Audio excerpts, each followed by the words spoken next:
Greetings gamers and welcome to the Handi-Gamer. I'm Raz, the Handi-Gamer. And in this video I'd like to talk to you about how I keep my controllers clean and protected so that they'll last longer and so that I don't have to buy new ones. And the way I do that is with the help of one of these. This is the Tomtoc Armor Case. And in this video I'm going to open up a couple of these and show you what they look like and how they work for different controllers. But before I get to that, I'd like to say thanks for checking out this video. It means a lot to me. If you like the video, maybe leave a like. If you don't, leave a dislike. If you have any questions at the end of the video, leave a comment down below and I'll answer as soon as I can. And if you want to stay up to date with the latest videos I upload, maybe subscribe and ring that bell icon. Alright, let's take a look at the Tomtoc Armor Case.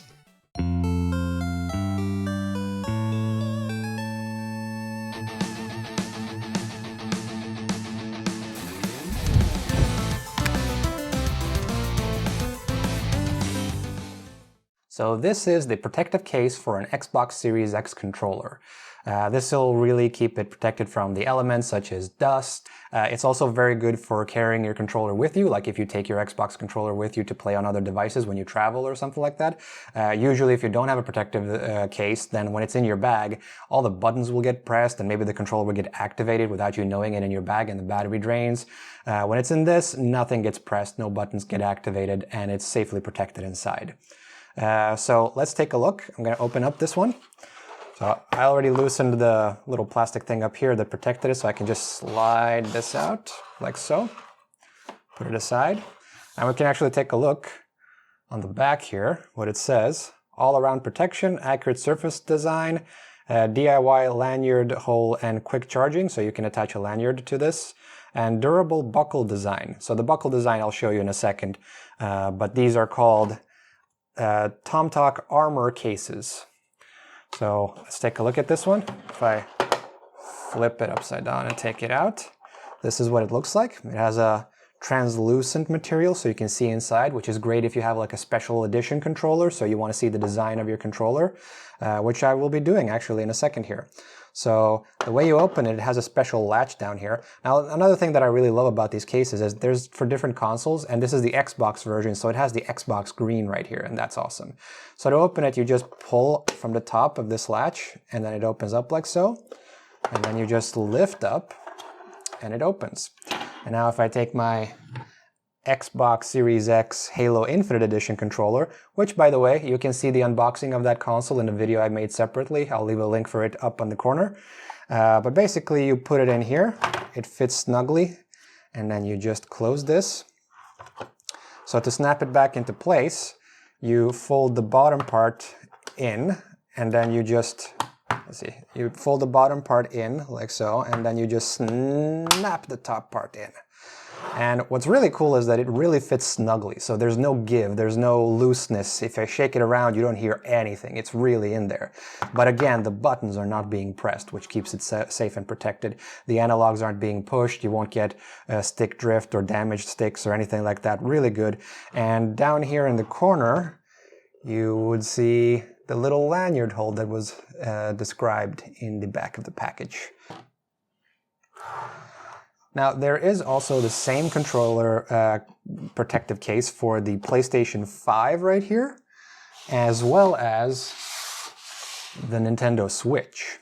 Now, I'm not going to open these right now. These I'm going to use for other special controllers, but I do have a pair already opened. So over here we have the Nintendo Switch one. As you can see, it has the Nintendo red color on the latch on the bottom. If I open it up, you see that the controller is, in fact, in there, protected.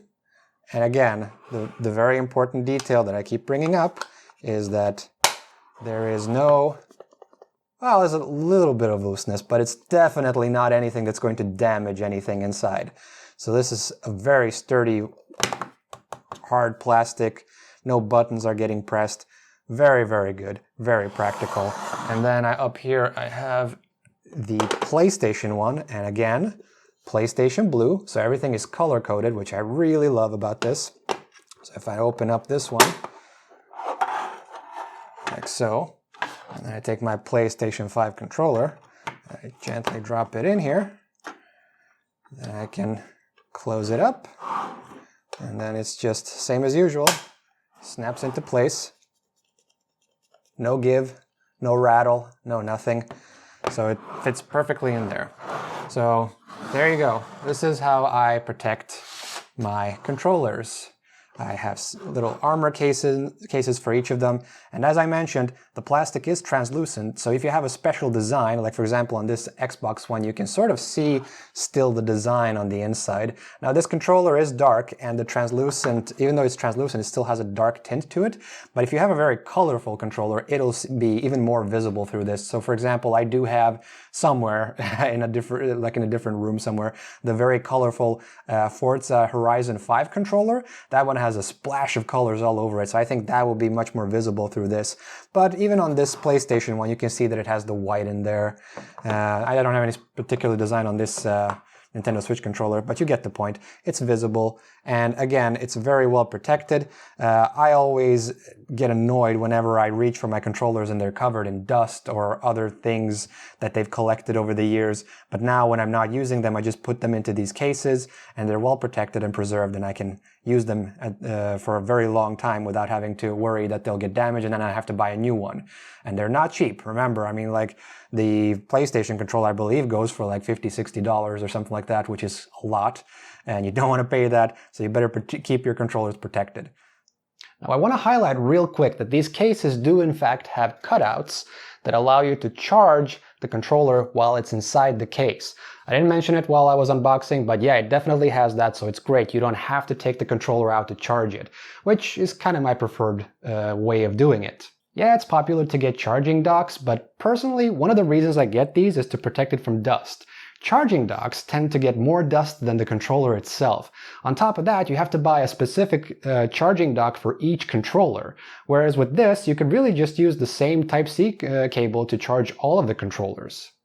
Now, while I do love the color-coded latch for each of the systems, I do wish that it actually had the logo on it. Imagine if this had the Nintendo Switch logo on it, or the PlayStation 5 logo on the blue one, or the Xbox one on the green. That'd be so awesome, and it'll make it stand out even more. Now, this is some free advice for Tomtoc, but hey, if they want to pay me for that, I'm open to the idea. Now, I got these off of Amazon, where they sell for about $20. I'm going to leave a link in the description so you can check it out yourself. But I definitely think that these are worth it because they're going to keep my controllers functioning and clean for a longer time. And, I mean, don't we all want that, considering how much controllers cost these days? Oh, won't somebody please think of the controllers? I mean, heck, the PlayStation 5 controller, I think, goes for like $50, $60 or more. I mean, that's sometimes more than an actual game. Why would you want to spend that much when you don't have to if you're prone to breaking your controllers? With this, at least you minimize the risk. And again, you don't have to worry about it when you travel because you can just toss it into your bag and it's not going to destroy the analog sticks or anything like that. And that's it for this video. Thanks again for watching. Like I said, it really means a lot to me. And if you like the video, maybe leave a like. If you don't, leave a dislike. If you have any questions, leave them down below in the comment section. I'll answer as soon as I can. And subscribe if you want to keep up to date with the latest videos. Ring that bell to get notified when I release a new video. And yeah, I'll catch you in the next video. Thanks for watching. Bye.